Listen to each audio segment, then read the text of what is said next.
Salut les yogis et soyez les bienvenus pour cette séance de yoga où nous allons pratiquer la posture du corbeau.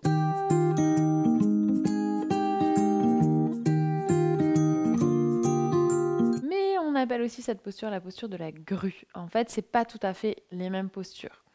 La posture de la grue, c'est Bakasana. Donc, c'est souvent le nom sanskrit qu'on connaît le mieux pour parler de la posture du corbeau. Et le vrai nom, entre guillemets, sanskrit de la posture du corbeau, c'est Kakasana. En fait, la posture de la grue, c'est la posture du corbeau, mais bras tendus. Et la posture du corbeau, c'est avec les bras fléchis. Donc aujourd'hui, ce qu'on va faire, c'est qu'on va travailler la posture avec les bras fléchis, qui est quand même un peu plus facile que la variation avec les bras tendus. Si vous avez des appréhensions par rapport à cette posture, que vous avez peur de tomber, munissez-vous d'une couverture, mais c'est pas une nécessité. Donc voilà, si vous avez une couverture à portée de main, ça pourra peut-être vous rassurer pour entrer dans la posture. Ce sera une séance assez intense. On va travailler toutes les parties du corps qui sont mobilisées dans la posture et on va vraiment essayer de comprendre l'essence de cette posture et d'y aller petit à petit pour essayer de pratiquer Bakasana ou Kakasana en fonction de là où vous vous trouvez, sachant que bon, on va plutôt aller vers Kakasana, donc le corbeau. Avant de commencer, notez que c'est une posture qui mobilise fortement les poignets. Donc si vous avez des problèmes de poignets, passez votre chemin et pratiquez quand vos poignets seront complètement guéris. Voilà. Et pour commencer, je vais vous inviter à venir dans la posture de l'enfant, à ramener vos fessiers sur vos talons et à relâcher les bras vers l'avant ou vers l'arrière, c'est égal. En fait, ce que je voudrais vous montrer en commençant par la posture de l'enfant ici, déjà parce que c'est un bon moyen de commencer un cours de yoga, mais aussi parce que la posture de l'enfant, c'est exactement la posture du corbeau, sauf au niveau de la position des bras. Mais pour tout le reste du corps, on est positionné comme dans la posture du corbeau. Donc, pour des raisons de simplicité, je vais l'appeler posture du corbeau, parce que c'est comme ça qu'on la connaît. Et on va en profiter, puisqu'on est dans la posture de l'enfant, pour venir placer notre attention sur le souffle et pour commencer à allonger les inspirations et les expirations, rentrer dans la respiration Ujjayi.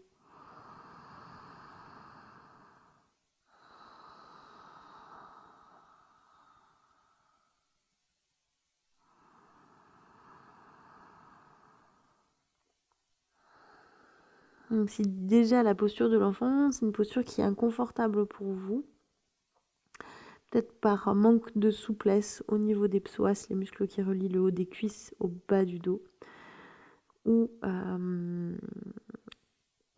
pour des problèmes de genoux. Alors les problèmes de genoux, c'est moins important dans la posture du corbeau parce qu'il n'y a pas de pression sur les genoux, contrairement à la posture de l'enfant. Mais là aussi, faites attention dans tous les cas. On va travailler dans cette séance la souplesse des psoas.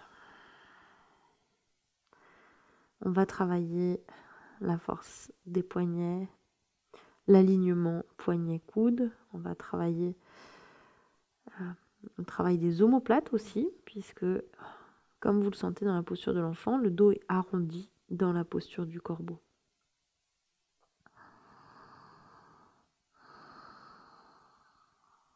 Et à l'inspiration, on va redresser le buste, venir s'asseoir sur les talons. Et on va commencer par ce travail des omoplates dont je vous parlais. On va placer les mains sur les cuisses. À l'inspiration, on va tirer les omoplates vers l'arrière, amener le sternum vers l'avant, donc tirez vos coudes vers l'arrière. Et à l'expiration, on va éloigner les omoplates l'une de l'autre. Et donc, automatiquement, le dos s'arrondit. L'idée ici, c'est vraiment de vous concentrer sur le travail des omoplates. À l'inspiration, on tire les coudes vers l'arrière, on serre les omoplates l'une contre l'autre. Et à l'expiration, on éloigne les omoplates l'une de l'autre. Inspire. Et expire, on éloigne les omoplates l'une de l'autre, comme pour la posture du corbeau. Encore, inspire. Expire. Une dernière fois, inspire. Expire. Inspire, on revient dos neutre. On va continuer à travailler les omoplates en allongeant le bras gauche devant nous, bras droit par-dessus le bras gauche. On fléchit les coudes. On éloigne la main droite de soi, on la ramène vers soi de manière à joindre les paumes de main l'une vers l'autre ou alors d'attraper le petit doigt avec le pouce. Et si aucune de ces options ne fonctionne pour vous, vous pouvez garder le dos des mains l'un contre l'autre. On va lever les coudes et baisser les épaules. Là aussi, c'est un travail qu'on va essayer de sentir dans la posture du corbeau. Il faut vraiment mobiliser le haut du dos tout en ayant le haut du dos arrondi. Donc les omoplates, ici, elles sont éloignées l'une de l'autre, comme ce qu'on vient de faire. Donc on va rechercher cette sensation d'épaule vers le sol, d'omoplate arrondie. Regarde droit devant soi. Profonde inspiration. Profonde expiration. Une dernière fois, inspire. Et à l'expiration, relâche. Vous pouvez faire quelques cercles avec les épaules. Même chose de l'autre côté, on allonge d'abord le bras gauche devant soi, bras droit par-dessus, on croise les bras le plus haut possible, on fléchit les coudes, on éloigne la main gauche de soi, on la ramène vers soi de manière à ramener les paumes de main l'une contre l'autre ou à attraper le petit doigt avec le pouce ou alors dos des mains l'un contre l'autre. Dans tous les cas, on baisse les épaules et on place l'attention au niveau des omoplates et des épaules. On se grandit, on regarde droit devant soi et on respire.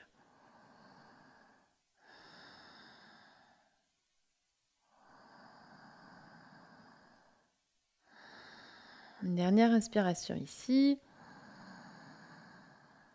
Et à l'expiration, on relâche quelques petits cercles avec les épaules pour soulager cette zone.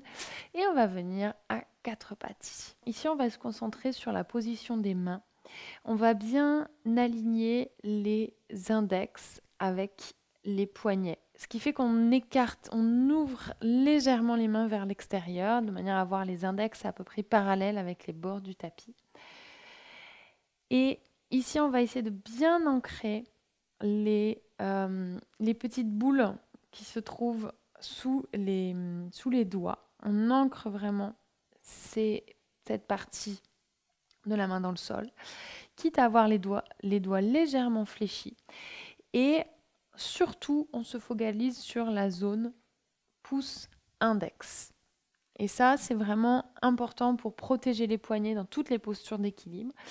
Et imaginez en fait que vous voulez agripper le sol avec vos mains, tout en vous focalisant vraiment sur la zone index-pouce, mais tout le reste de la main est également bien ancré dans le sol. Donc en fait, le simple fait d'être dans cette position-là, ça devrait déjà commencer à chauffer un petit peu au niveau des mains et des avant-bras. Donc imaginez, vous voulez agripper le sol avec les doigts. Et on va essayer de se rappeler de cette position des mains pour la posture du corbeau. On va continuer à travailler la force dans les avant-bras ici, puisqu'à l'inspiration, tout en gardant cette activation des mains, à l'inspiration, on va lever le haut des mains et à l'expiration, on relâche les mains au sol. Donc inspire, on lève, expire, on relâche au sol. En essayant d'être bien conscient du mouvement, d'y aller lentement. Inspire, on lève, expire, on relâche. Inspire, expire, inspire, expire. Encore inspire, expire. Essayez de bien garder les épaules au-dessus des poignets. Continuez comme ça. Inspire, on lève le dos des mains. Expire dans les... Je sais pas quelle est cette partie-là des mains. Les paumes de main, ouais, puisqu'on garde les doigts au sol. Expire, on relâche. Inspire. Donc gardez bien les épaules au-dessus des poignets pour qu'il y ait vraiment du poids et que ça travaille. Si au contraire c'est vraiment trop intense pour vous, éloignez un petit peu les fessiers, éloignez les épaules, mais l'idée c'est vraiment de travailler un maximum le renforcement des mains et des avant-bras. Encore 3 cycles, inspire, expire, Inspire. Expire. Une dernière fois, inspire. Expire. Magnifique. Et on vient poser le dos des mains au sol, les doigts vers l'intérieur. Prends une inspiration ici. On essaye de tendre les coudes si c'est possible. Sinon, gardez légèrement les coudes fléchis. Expire. Inspire. Et expire. Inspire, on ferme les poings. On essaye de fermer les doigts autour du pouce. Et à l'expiration, on relâche. Encore inspire. Expire. Inspire. Expire. Une dernière fois, inspire. Et expire. Magnifique. Et doucement, délicatement, on replace les paumes de main au sol.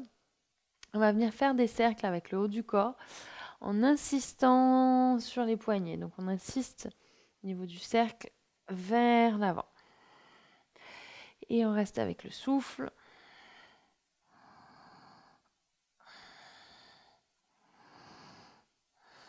On change le sens du cercle.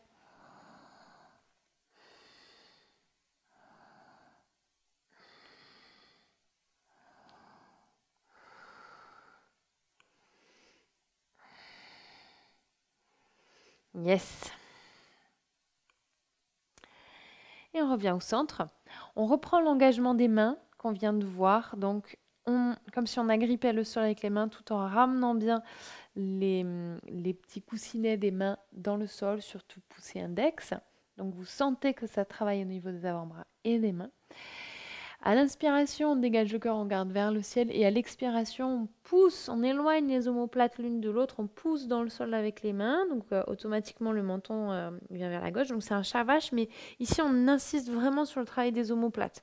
Inspire, on dégage le cœur, on regarde vers le ciel. On éloigne les épaules des oreilles. Et expire, on éloigne les omoplates l'une de l'autre. C'est juste un travail des omoplates ici. On continue comme ça, toujours avec les mains bien actives. Inspire. Et expire. Inspire. Et expire. Une dernière fois, inspire. Expire. Et inspiration. On relâche. Vous pouvez relâcher les fessiers sur les talons. Fermer vos mains et faire quelques petits cercles avec les poignets. Ça travaille bien. Hein. Quand on change le positionnement des mains et que vraiment on active les mains dans toutes ces postures, ça demande pas mal de force et ça nous oblige à être un peu plus conscient de la position des mains. On fait souvent ces postures un petit peu comme ça, le chat par exemple, hein, hop, on se met à quatre pattes. Mais dès qu'on met de la conscience et qu'on active les mains, ça change tout. Vous pourrez revenir à quatre pattes. Toujours avec cette activation des mains, toujours en ancrant les petits coussinets des mains dans le sol. Inspire, on allonge la jambe droite vers l'arrière et à l'expiration, on éloigne les omoplates l'une de l'autre et on ramène le genou vers le nez. Inspire, on tend la jambe vers l'arrière. On se grandit. Expire, on fléchit le genou, mais cette fois-ci, on ramène le genou sur le côté du bras droit. Donc là, on est dans un demi-corbeau. Inspire, on tend la jambe vers l'arrière. Expire, on ramène le genou au centre vers le front. Inspire, on tend. Expire, on ramène le genou droit au niveau de l'aisselle droite. Donc, essayez de ramener votre genou droit le plus haut possible. Inspire, on tend. Une dernière fois. Expire, on ramène le genou au centre. Inspire, on tend. Et expire, on ramène le genou au niveau de l'aisselle droite le plus haut possible. Vous sentez que ça travaille au niveau du ventre. Inspire, on tend la jambe. Expire, on relâche le genou au sol. On prend une inspiration ici. Une expiration. On ramène le pied droit entre les deux mains. On fléchit la cheville gauche et on éloigne le genou gauche loin de soi. On relâche ensuite le genou et la cheville gauche au sol. On ramène la main droite à l'intérieur de la jambe droite. On vient prendre 3 respirations ici pour venir étirer ces fameuses psoas. Donc là aussi, vous voyez au niveau de la jambe droite, on n'est pas dans la posture du corbeau, mais on vient travailler en fait la flexion de la hanche droite pour avoir plus de facilité à ramener les jambes contre soi dans la posture du corbeau. Inspire. Expire. Une dernière fois, inspire. Expire. Et on se repousse. On ramène le genou droit au sol, à côté du genou gauche pour revenir à quatre pattes. Et on fait la même chose à gauche. Donc inspire, on allonge la jambe gauche derrière soi. Vous pouvez fléchir la cheville, on s'étire. Expire, on pointe le pied, on ramène le genou vers le front. On éloigne les omoplates l'une de l'autre. Pensez à activer vos mains. Inspire, on allonge la jambe. Expire, on ramène le genou gauche au niveau de l'aisselle gauche. On essaie de ramener le genou le plus haut possible. Inspire, on tend. Expire, genou au centre. Toujours les mains bien actives, comme si on voulait agripper le tapis. Inspire, on tend. Expire sur le côté, le plus haut possible. Inspire, on tend. Expire au centre. Inspire, on tend. Et expire sur le côté le plus haut possible. Inspire, on tend. Expire, on relâche le genou au centre. On prend une inspiration ici. Une expiration. Et on ramène le pied gauche entre les deux mains. On fléchit la cheville arrière. On éloigne le genou loin de soi. On relâche la cheville. On place la main gauche à l'intérieur de la jambe gauche pour 3 respirations. Inspire. Expire.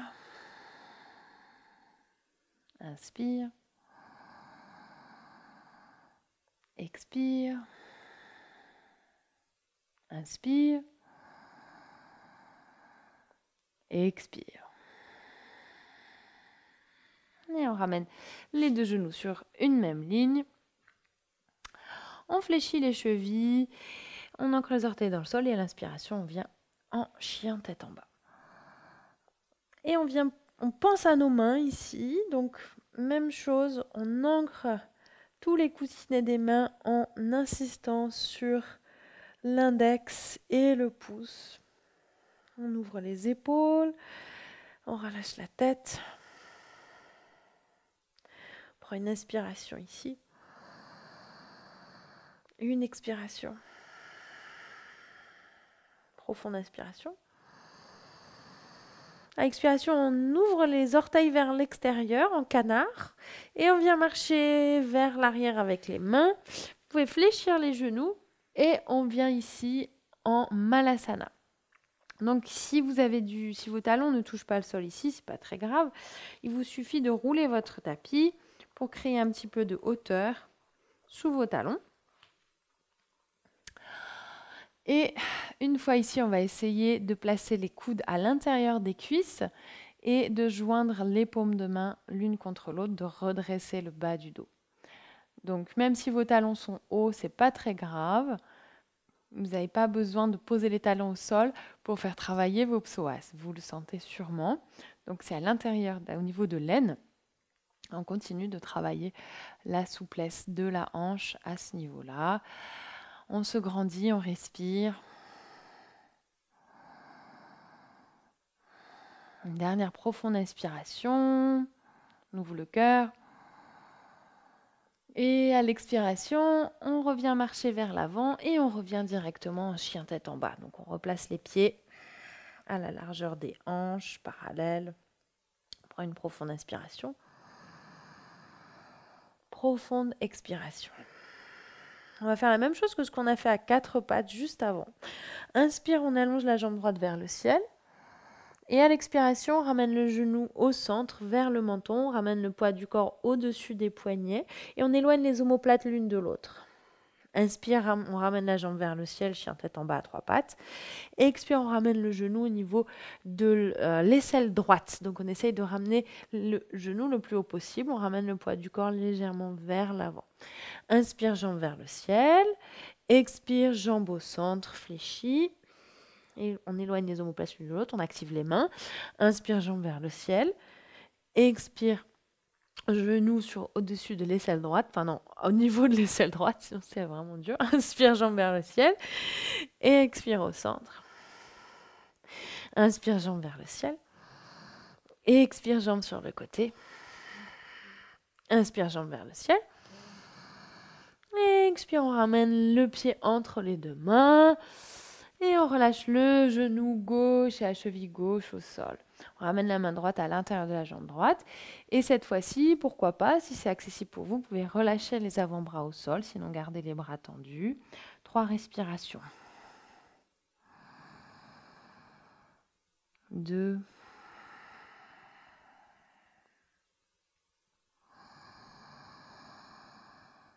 Et 3. Et inspiration. On replace les mains au sol, on fléchit la cheville arrière, on ancre les orteils dans le sol. Inspire, chien tête en bas. Expire sur place. Même chose à gauche, inspire, jambes vers le ciel. Expire, jambes au centre, on éloigne les omoplates l'une de l'autre, on active les mains. Inspire, jambes vers le ciel. Expire, genou gauche au niveau de l'aisselle gauche, poids du corps vers l'avant. Inspire, jambes vers le ciel. Et vous voyez comment, à l'expire, on ramène le genou au centre. Vous voyez comme quand vous activez vos mains, ça aide à protéger les poignets. Les muscles protègent toujours les articulations. Expire, genou au niveau de l'aisselle. Inspire, jambes vers le ciel. Et expire, jambes au centre. Inspire, jambes vers le ciel. Et expire, jambes sur le côté. Inspire, jambes vers le ciel. Et expire, on ramène le pied gauche entre les deux mains. On relâche le genou droit et la cheville droite au sol. On ramène la main gauche à l'intérieur de la jambe gauche. Soit vous pouvez rester là, soit relâcher les avant-bras au sol. 3 respirations.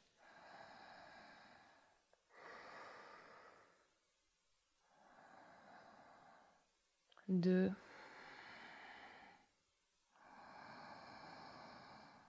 Et 3. Et à l'inspiration, on allonge la jambe arrière, on fléchit les orteils droits, on vient en planche. Et à l'expiration, on vient déposer tranquillement le ventre au sol. On va faire une petite contre-posture, parce qu'on a fait beaucoup de choses avec les omoplates éloignées l'une de l'autre, et en plus avec les poignets. Donc on va faire une petite contre-posture pour ces deux aspects. On crochette les doigts dans le dos. Si vous avez du mal à attraper vos mains, vous pouvez attraper une sangle ici. Ancrez le pubis dans le sol, poussez le pubis dans le sol, activez les fessiers. Et à l'inspiration, on lève les épaules, on lève les mains vers le ciel. 3 respirations. Dégagez bien les oreilles. 2. Et 3. Une dernière inspiration. Et à l'expiration, on relâche les mains, les paumes de main au sol, sous les épaules, et on relâche le front au sol. On prend une profonde inspiration ici. Profonde expiration. Et je vais vous montrer un petit peu quelque chose ici. Donc vous pouvez vous redresser et regarder pendant un instant. Ce qui est important dans les équilibres sur les mains, c'est l'alignement. Alors déjà, c'est l'ancrage de vos mains dans le sol, donc cet exercice pour agripper le tapis qu'on a fait. Et en fait, ce qui va vous aider, c'est à utiliser en fait votre anatomie, donc vos os, pour maintenir la posture. Et l'idéal, en fait, c'est d'avoir le coude au-dessus du poignet. Si vous avez le bras un peu plus vers l'arrière, ça va nécessiter beaucoup plus de force. Si vous avez le coude au-dessus du poignet, ce sera beaucoup plus... vous utilisez en fait vous utilisez la structure de votre os plutôt que vos muscles pour vous maintenir, même si, évidemment, il faut toujours garder l'engagement des muscles pour protéger les articulations. D'où l'intérêt d'activer vos mains et d'engager les muscles du haut du corps. Donc, on va faire un petit travail dans ce sens-là.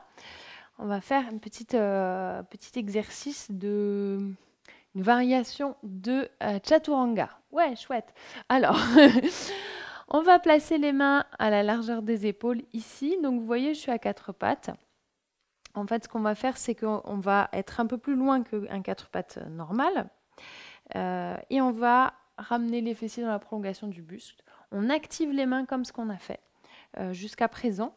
Et on va venir placer les coudes au-dessus des poignets.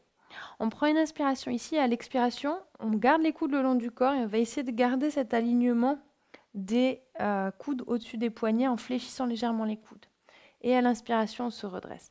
Ce qui se passe, donc on va le faire ensemble.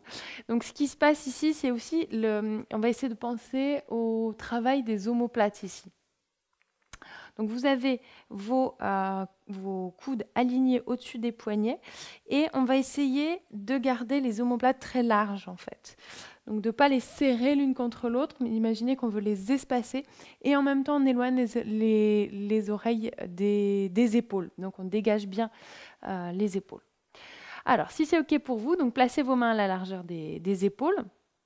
Ramenez le poids du corps vers l'avant, fessier dans la prolongation du buste. Activez vos mains comme si vous vouliez agripper le sol.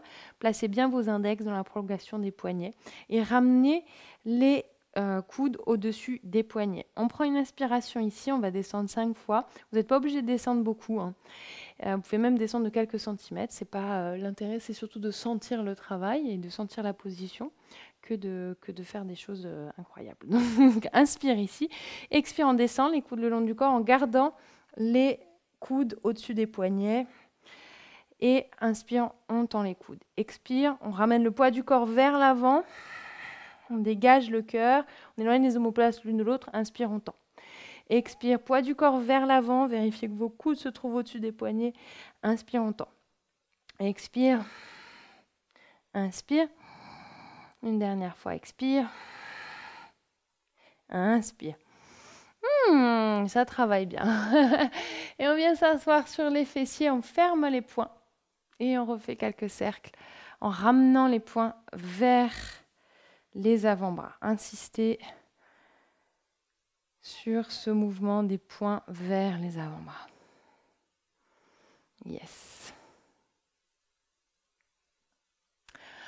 Et on va fléchir les chevilles. On va revenir en Malasana ici. Donc on place les pieds à la largeur des hanches. On ouvre les orteils vers l'extérieur. Les orteils pointent dans la même direction que les genoux. On relâche ici le bassin vers le sol. Donc même chose ici, si les talons ne touchent pas le sol, c'est pas grave. N'hésitez pas à placer un support sous vos talons si nécessaire. Et on va faire son chemin ici. On va dégager un petit peu la peau qui coince entre les cuisses et le buste. Et on va relâcher complètement le haut du corps vers l'avant. Pour reposer un peu vos mains, vous pouvez relâcher le dos des mains au sol, paume de main tournée vers le ciel. Et on relâche complètement la tête pour une autre variation du corbeau. Parce qu'on est là aussi à peu près dans la posture. Laissez bien le bassin devenir lourd, relâchez complètement les mains. Revenez au souffle.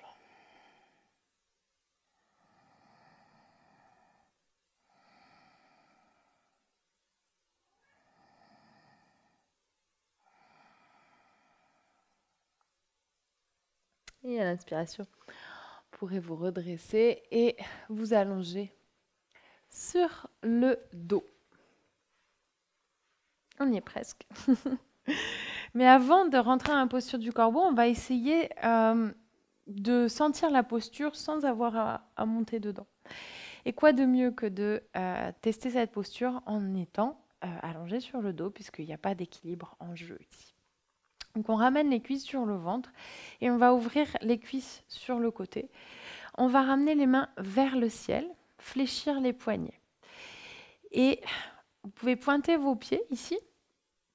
Et ce qu'on va faire, c'est qu'à l'inspiration, on va ramener la tête vers les mains. Donc on redresse la tête. Vous pouvez également ramener le coccyx vers le ciel.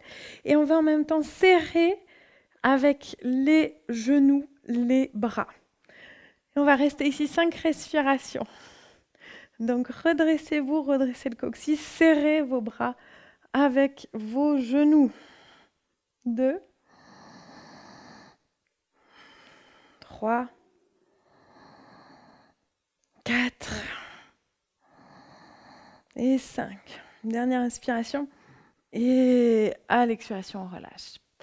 Donc ça vous permet de sentir toute l'anatomie de la posture, en fait, sans avoir à tenir l'équilibre.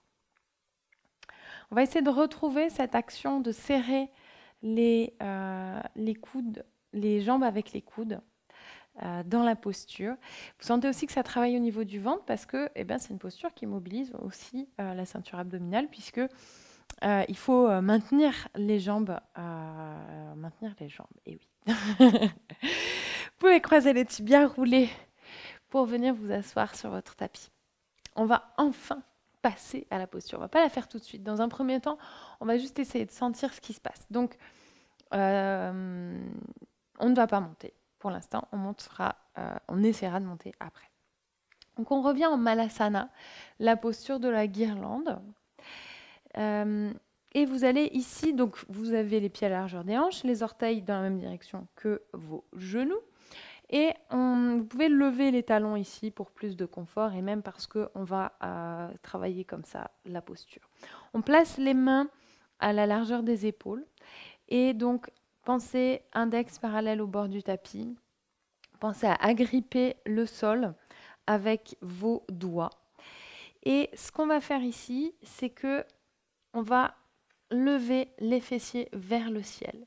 Les coudes sont fléchis et on va serrer les bras avec les genoux. Donc essayez de ramener vos coudes vraiment au niveau des aisselles le plus haut possible et de lever vos fessiers le plus haut possible sans chercher à monter. Donc ce sera dans un second temps, cette histoire de coude au-dessus des poignets. Pour l'instant, on cherche juste à sentir ce qui se passe dans la posture au niveau des jambes et au niveau des mains. Et en même temps, repoussez-vous avec vos mains et sentez à nouveau cette histoire d'omoplate qui s'écarte l'une de l'autre. Si vous sentez tout ça, ça devrait être très facile de monter après. On prend une profonde inspiration ici. Et doucement à l'expiration, on relâche les fessiers vers le sol. Et on va lever les fessiers vers le ciel. On va venir placer les paumes de main sous les pieds. Donc on soulève les pieds, on place les paumes de main sous les pieds, on ramène les orteils jusqu'aux poignets. Si vous n'arrivez pas à tendre les jambes, c'est pas grave. Vous pouvez garder les jambes fléchies. On prend une inspiration ici et à l'expiration, on relâche la tête et on ramène le ventre vers les jambes. Si vous avez les jambes fléchies, à chaque inspiration, essayez de ramener les os des fessiers vers le ciel. Dans tous les cas, relâchez bien la tête, relâchez les épaules, basculez le poids du corps vers l'avant, vers vos poignets.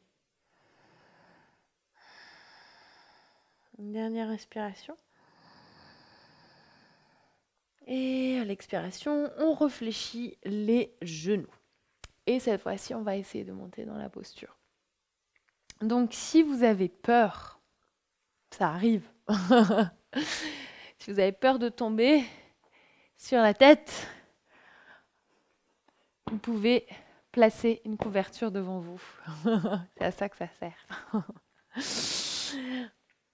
Si vous n'avez pas de couverture, vous pouvez plier plusieurs fois votre tapis. Donc, on va reprendre nos instructions. Donc, on refait juste ce qu'on vient de faire tout à l'heure. On vient dans la posture de Malasana, la posture de la guirlande. On place les mains à la largeur des épaules, donc à une vingtaine de centimètres des pieds. On active les mains, on active comme si on voulait agripper le sol, surtout pousser index. On glisse le buste jusqu'à pouvoir placer les genoux le plus haut possible au niveau des bras, au niveau des aisselles si possible. On lève les talons. On ramène les fessiers vers le ciel. On regarde droit devant soi. Si vous avez une couverture devant vous, regardez votre couverture. On serre les bras avec les tibias.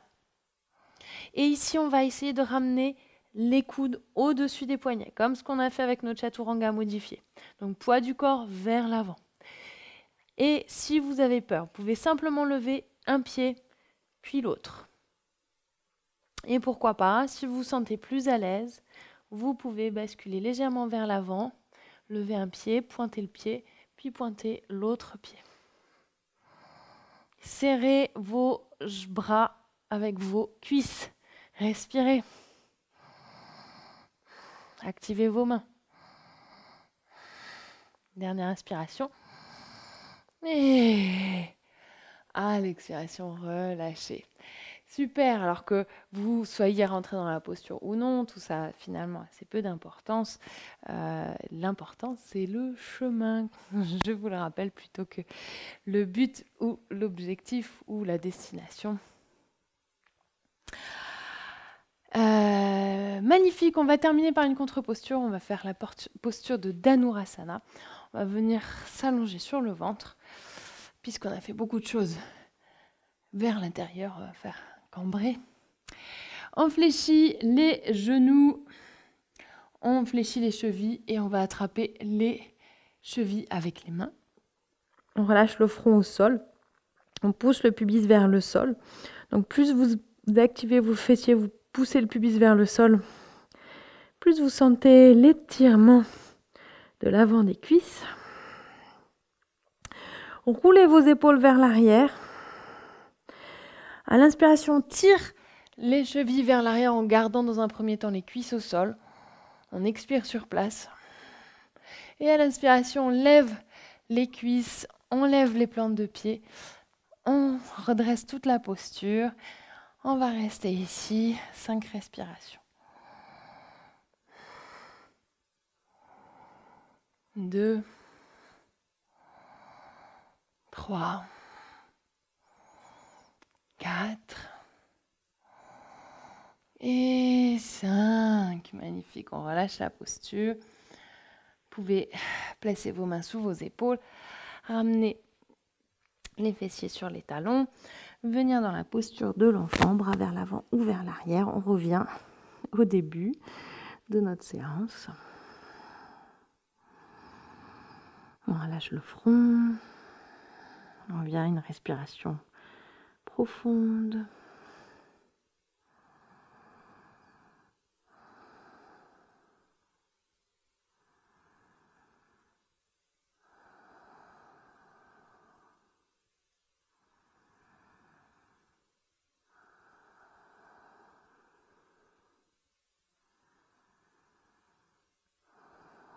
Une inspiration. Vous pourrez redresser le buste et venir vous allonger sur le dos pour la relaxation.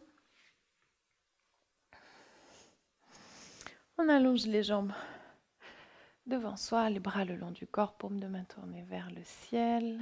Installez-vous confortablement. N'hésitez pas à vous couvrir. Fermez les yeux.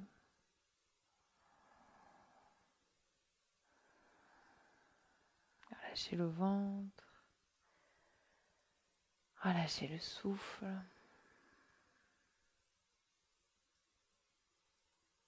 Laissez tout le corps se relâcher sur la terre.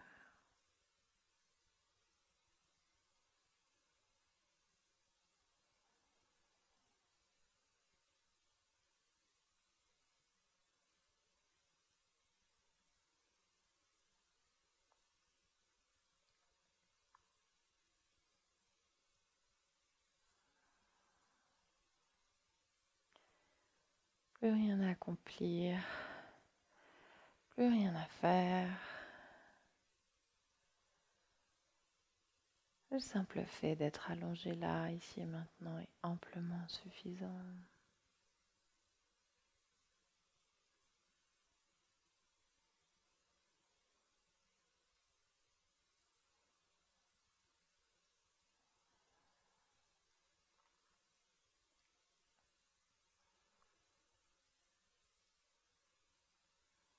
Dans notre culture, les corbeaux sont des oiseaux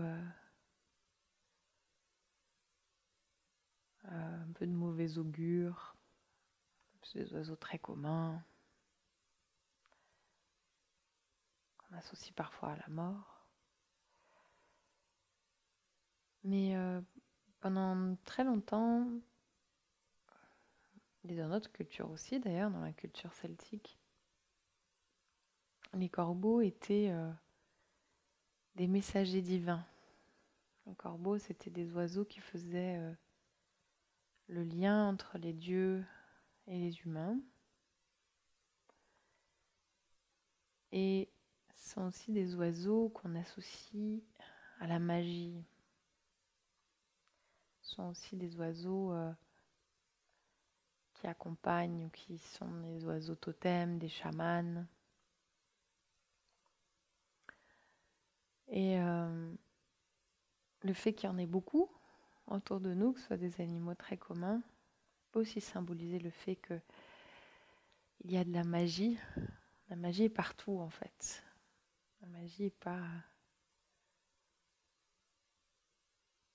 pas réservée à un lieu ou à une personne. Il y a de la magie un peu partout. Voilà, donc quand vous verrez des corbeaux la prochaine fois, penserez à la magie, à notre lien avec le divin.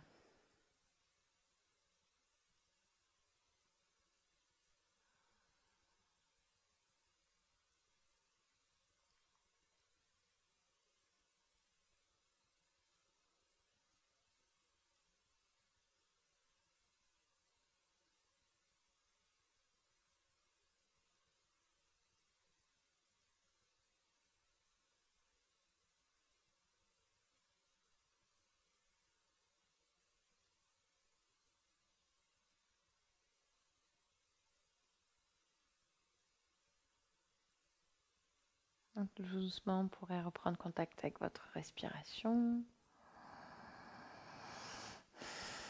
avec votre corps, les orteils, les doigts.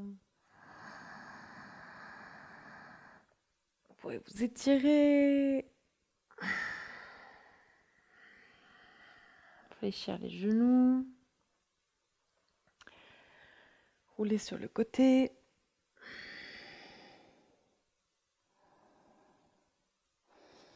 Prendre appui sur votre main pour venir vous asseoir en tailleur.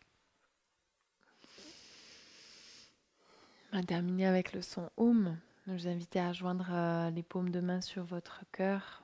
Vous pouvez soit m'accompagner, soit écouter. On va prendre une profonde inspiration.